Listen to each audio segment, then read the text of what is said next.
Okay, so it's recording. All right, ladies and gentlemen. I was asked to come and talk to you a little bit about public service loan forgiveness. So probably most of you at this point have a little bit of student debt that may or may not be causing you some substantial anxiety. Have been and still kind of am in your shoes. So I know what that's like. So I want to clarify one thing first before I get going is, let's see. I work here. I'm not a financial advisor. So everything that I'm going to tell you about is things that I've learned through my experience. I'm not qualified or authorized to talk about your loans or specific details and things like that. And everything that I'm going to tell you about is from the website. So my purpose here is to give you some ideas, to tell you some things that you might not have heard of before, things that you're going to want to investigate more on your own. So I want to point you in the direction that you need to go to do that if you're interested.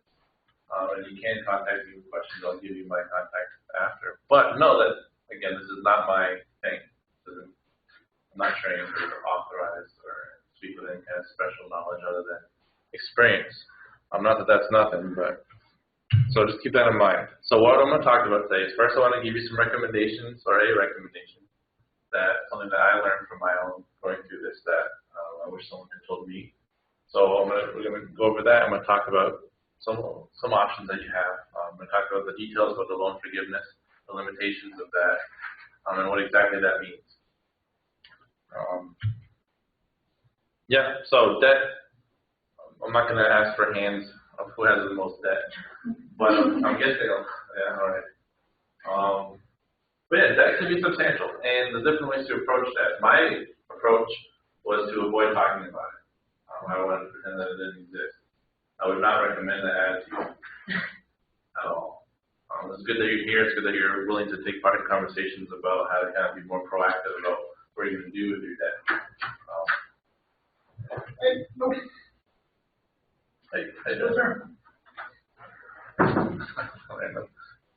Celebrity appearance.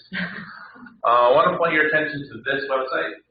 Has anyone been to this website before? A couple people? Well, I would definitely recommend that you learn this website. Studentloans.gov. This is what it looks like. Everything I'm going to share with you, all the details, are from this website.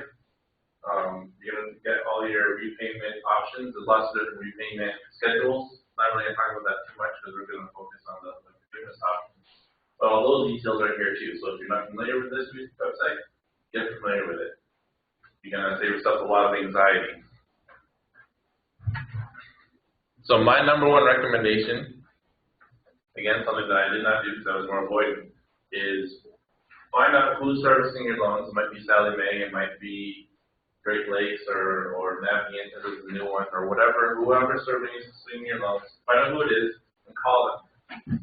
Actually talk to people who they can tell you about your options,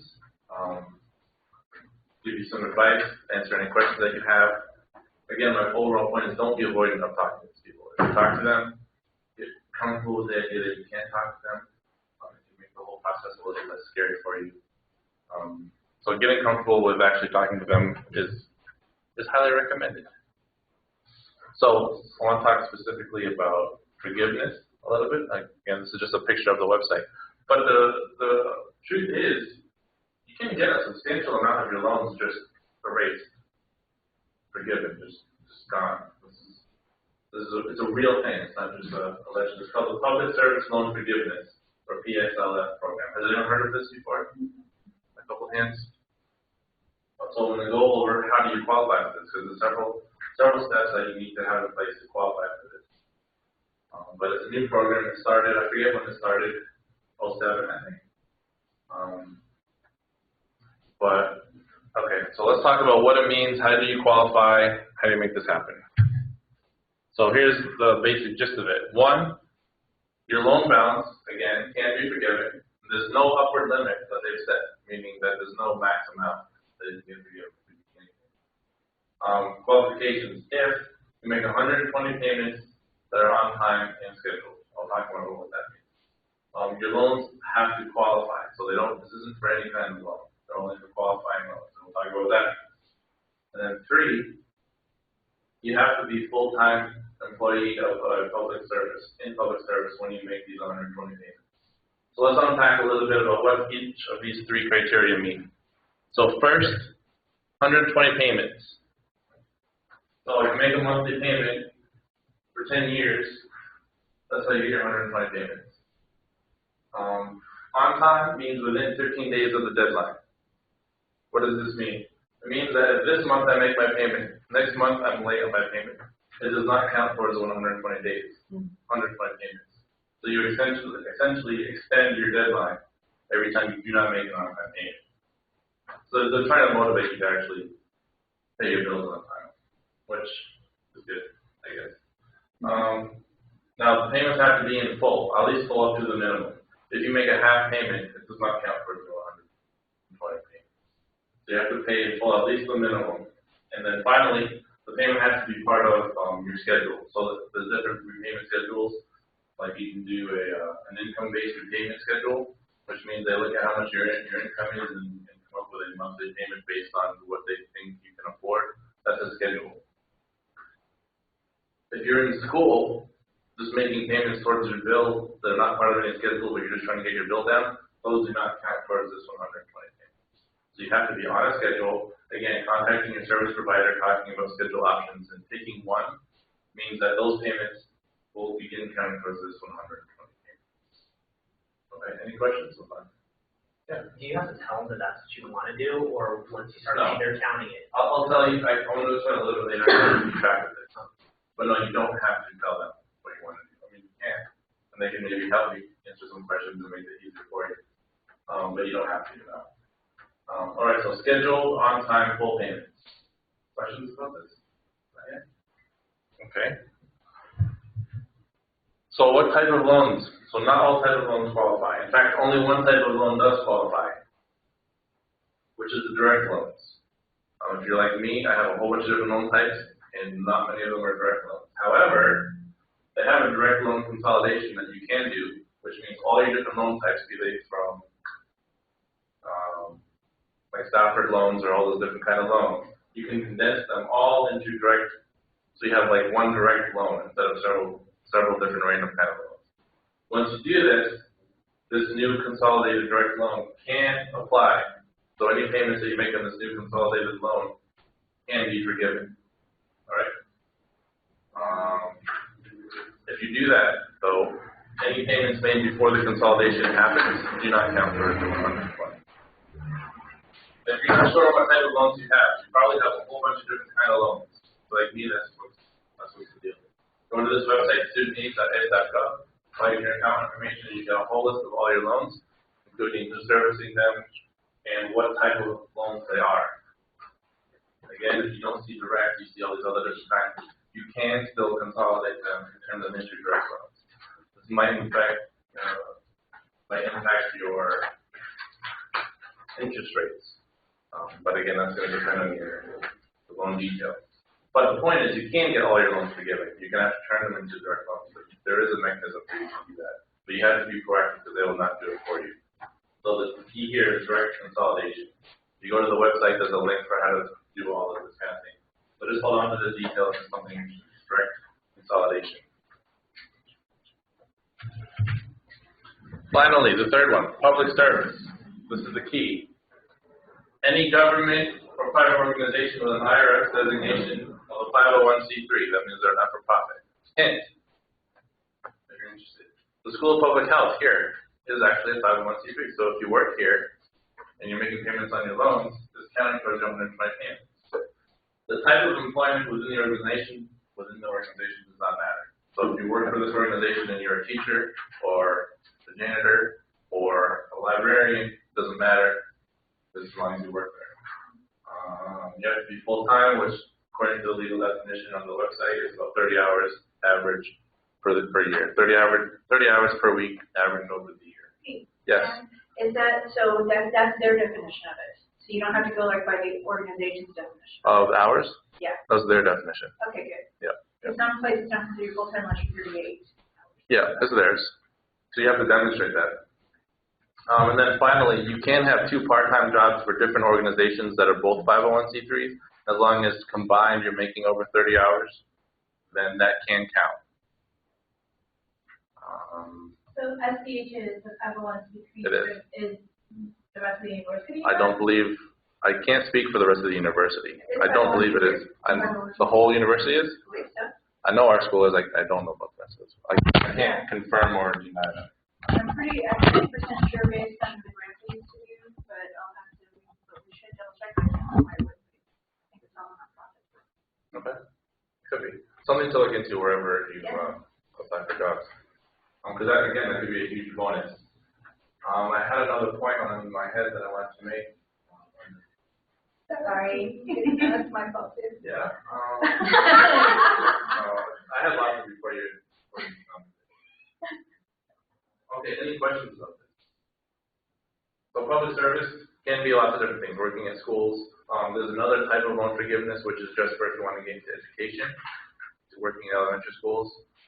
They have their whole different set of rules, but that does exist. I don't know if anyone's planning on getting into education, but again, that is the thing.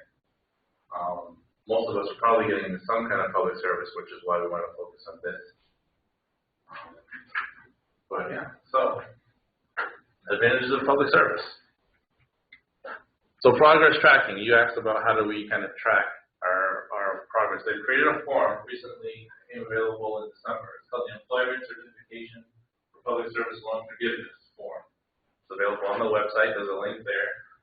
You print it out, you fill out part of it, and your employer fills out part of it, and they send it into the government, and then they can start tracking your hours.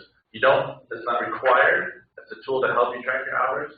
You don't need to do it necessarily at the beginning. You can keep track of your hours on your own or your payments. If you have multiple employers, like for example, I said you could be part-time at different places, or if you were working here and then you changed jobs to another school, like after 5 years you went to another school, you could count payments from both. It doesn't need to be at one place. But you will need a form from each employer. So something to keep that in mind. But there's not really a formal program, meaning that you don't apply at the beginning and then go through your 120 payments and then they say you're done. It's more if you go through your 120 payments and then you apply and they look over all your evidence and say if you qualify or not. So 10 years from now, how do you let people know that you're done? Well, they have the PSLF application. What you do is when you're done with your 120 payments, you fill out the application and you submit it. This form does not yet exist because the program is not 10 years old yet, which means even people who started at the very beginning have not completed it, so they haven't needed a form yet. Wow. Yes. Yes. So I'm guessing that it will be available by the time you get there. Again, so you can, after you do your payments, you get this form. You don't technically have to do anything before that as far as submitting the other paperwork. So that you don't need to do it. Those are just optional tools. But you will have to download this form and then tell them that you're done with your payments and they'll, I guess, investigate it. That part, again, is kind of nebulous right now because it hasn't happened yet for anyone. But that's really all you have to do.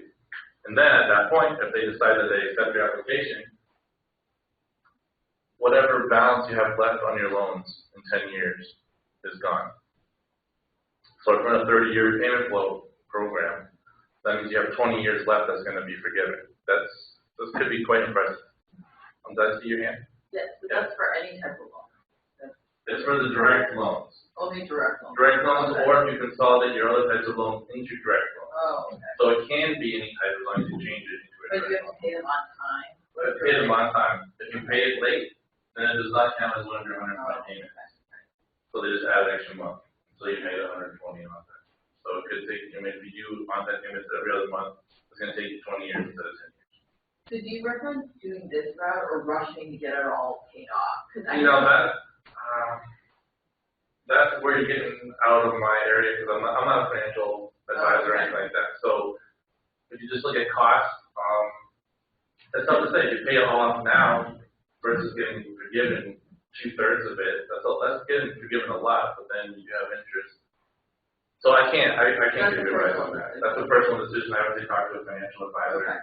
I just wanted to talk to you about the details here so you can make an informed decision. Okay, sounds good. Thanks, but it's a good option. Oh, it's a really good option. Yeah.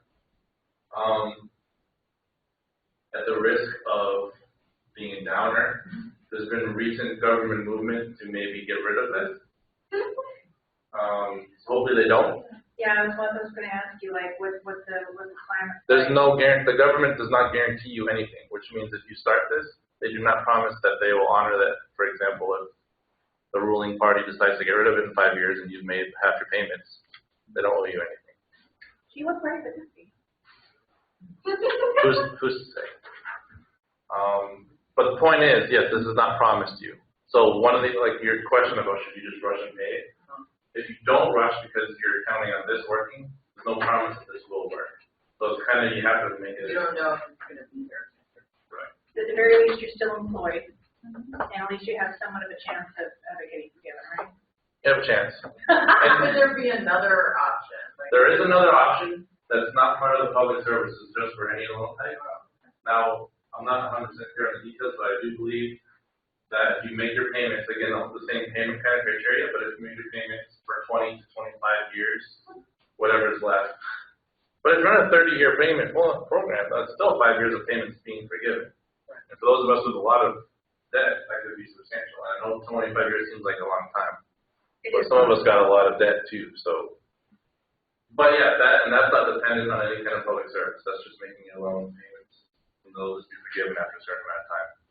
Again, but that's, who knows what can change in 20, 25 years. Yeah.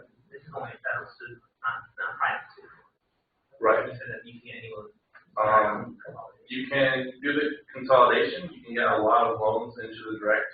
The private loans, I'm not 100% sure if you can consolidate the private loans into that direct government loan. That would be something, again, that I would recommend calling the people to ask those kind of details. And that's a good point. I don't know how that's possible. Any other questions about this right now? Again, tips.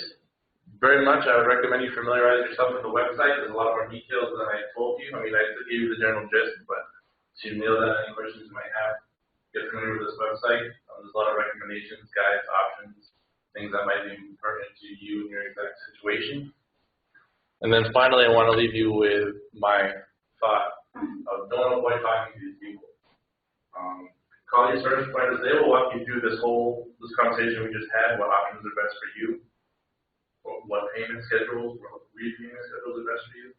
So they're actually the ones that I've talked to are very nice. So if you have any kind of intimidation or anxiety or avoidance to talking to them, I'd say put it aside for 5 minutes, talk to them, and your future life will be much easier. So that's my main advice. Yes?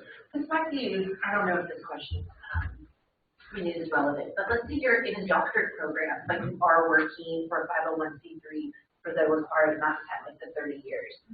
Are you able to qualify for the, making the payments and the loan forgiveness even though you're in a doctorate program?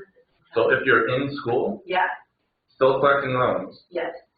then you're probably not on a repayment schedule. Right, because they're being Right. deferred. So the 120 payments have to be while you're on a schedule.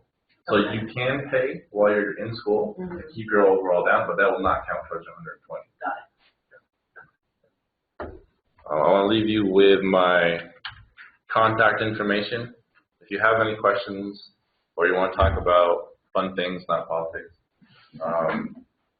Anyway, my contact information up there. I hope this was helpful for you, or at least give you some ideas of what your options are. Again, I would encourage everyone to investigate further, but at least now maybe you have a sense of where you want to go from here. Yeah. All the humans we talk to will be familiar with this. Oh yeah. Oh yeah. They'll walk you through the whole process for the loan consolidation. And like, for example, for me, I had all kinds of different loans that they had there's levels of consolidation. Like they had to consolidate different kinds of loans into packages and then consolidate those to get everything to qualify. There was a whole complicated thing that I don't understand, but they were able to put that all together. So yeah, they're very familiar with this and how to make it happen and how to make it as effective for you as possible. So yeah, they're a great resource. What about loan shark loans? Can you consolidate I don't those as know. well? Loan shark loans, What's like, from a loan shark? Like, are those you could try. I would say call them and Can ask. you consolidate those with those? I would say give it a shot. Give it a shot. Maybe What's the worst that can happen? you You know? break it, it could be broken or something. But yeah, so Thank you, That's- Dr. Lee. thank you. This was really I hope it's helpful. I'm sure it was. I'm just so glad. If anyone is interested in these slides, again, all the information is from the website, but if you want the slides, send me an email and I'll be happy to get Yeah, them if to you you. send to us, we'll put them on our canvas. Yeah, okay, I can do that, yeah. Thank you. Thank you. Hey, if you guys want something to eat, there's vegetarian without bell peppers pizza on it. I don't like bell peppers. I like pizza. So anyway, it's over here. And if y'all want some, I